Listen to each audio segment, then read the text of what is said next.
अकोट शहर पोलिसांची धडक कारवाई, 2 देशी कट्ट्यांसह 9 जिवंत राऊंड जप्त.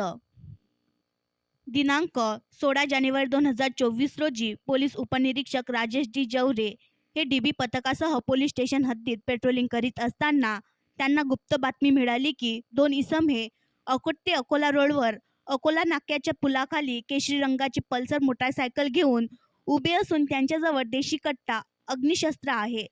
त्यावरून सदर इसमांजवळ जाऊन त्यांची अंगझडती घेतली असता त्यांच्याजवळ एक खाली मॅगझिन मिळून आल्याने त्यांना विचारपूस करून त्यांनी विहिरीत टाकलेले 2 देशी कट्टे व 9 जिवंत राऊंड वीर एकलव्य आपत्कालीन पथकाच्या मदतीने पंचासक्षम विहिरीतून काढून यातील आरोपी नामे अजय तुलाराम देठे वय 27 वर्ष राहणार धोबीपुरा अकोट, प्रफुल्ल विनायक चव्हाण वय 25 वर्ष राहणार अडगाव बुद्रुक तालुका तेल्लारा जिल्हा अकोला यांना मोटारसायकलसह ताब्यात घेतले.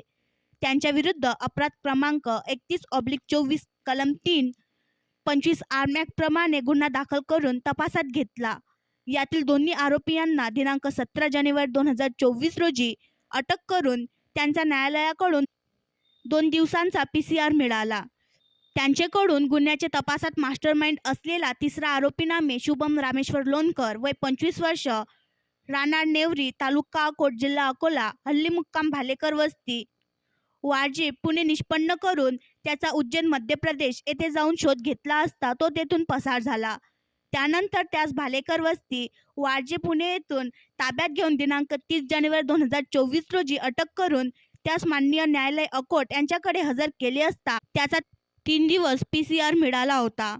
तपासादरम्यान आरोपी शुभम लोणकर याच्या मोबाईलवरून गँगस्टर लॉरेन्स बिश्नोई यासारख्या दिसणाऱ्या व्यक्तीसोबत व्हिडिओ कॉल, त्याचा भाऊ अनमोल बिश्नोई याच्यासोबत ऑडिओ कॉल तसेच इंटरनॅशनल नंबरवरून कॉल केल्याचे प्रथमदर्शनी दिसत आहे.